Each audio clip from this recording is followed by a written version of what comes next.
In November 2021, defense analysts noticed that Russian tanks were sporting strange cages on top of their turrets.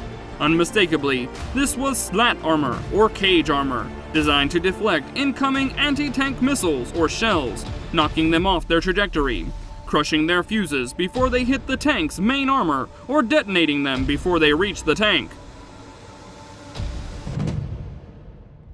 Evidently, the armor has not been effective, as shown by conflict monitors, who have identified hundreds of destroyed Russian tanks, many with cages lying idly beside the wrecks. For small missile and rocket-propelled grenade warheads, analysts say this kind of cage armor has a decent chance of success and is used by militaries the world over.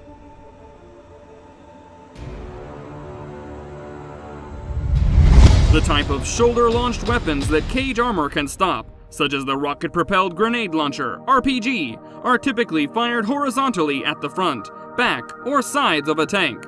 Some modern anti-tank missiles supplied to Ukraine, such as the Javelin and the next-generation light anti-tank weapon, IDly, are designed to explode above a tank's thin roof armor, leading some observers to think the cages were a haphazard DIY defense against this top attack.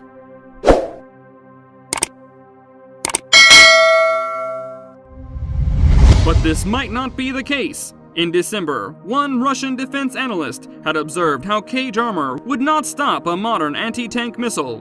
Dmitry Litovkin told Russia's TASS news agency that slat armor was less effective against tandem charge high-explosive munitions, or weapons that have two explosive charges, one to blast away defensive armor and a bigger main charge.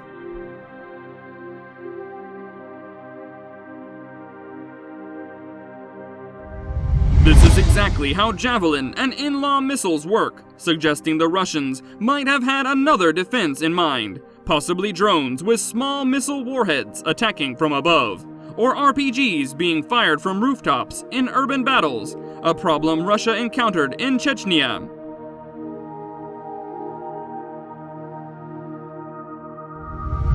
On a Russian T-72 tank, frontal armor is the equivalent of about 500 millimeters of steel, but on the roof it has far less, as little as 30 millimeters. Modern anti-tank weapons such as the Javelin, which was already in service in Ukraine before the invasion, have what is called a top attack mode precisely for this reason, targeting thin top turret armor.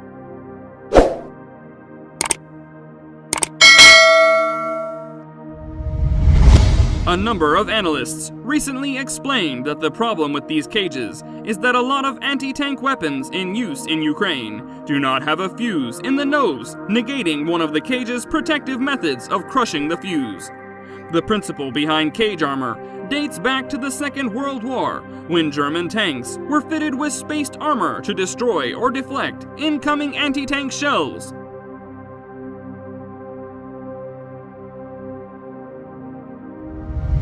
Arms research service Caliber Obscura describes the usual circumstances where the armor can work.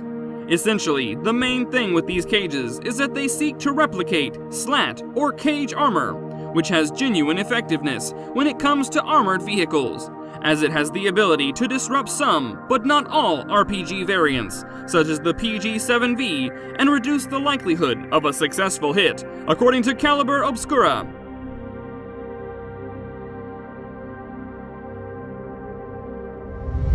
US forces briefly experimented with cage armor during the Vietnam War, but decided it limited vehicle mobility because of its bulk and weight.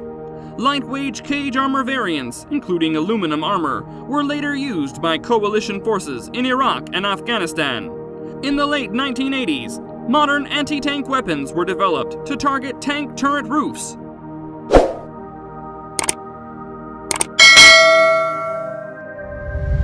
Some Russian tanks subsequently have explosive armor on their roofs to deflect missiles, but modern anti-tank weapons have a tandem charge that explodes to detonate the armor before the more powerful main warhead detonates.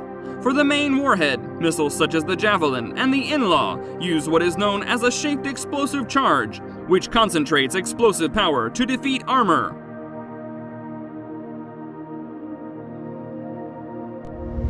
Test videos of American TOW missiles in top attack mode against Soviet-era T-72 tanks show the missile exploding far above the tank's roof, well above the height of any cage. Sensors in the missile know exactly when it's flying over the target.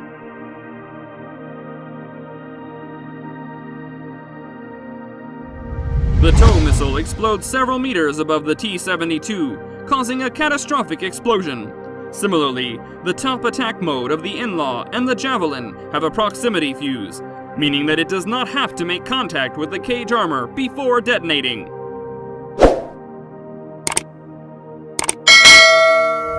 In both cases, a jet of superheated metal is directed into the tank, capable of penetrating hundreds of millimeters of steel. Any cage, therefore, would be rendered useless.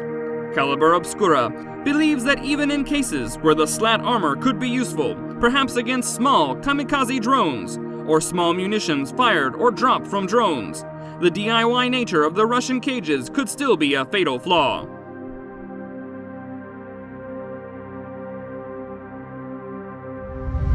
Quality engineering does not apply to the cope cage, the group wrote, using a popular online term for the armor. The grille appears to be less dense than proper cage armor and constructed from random household materials in some cases.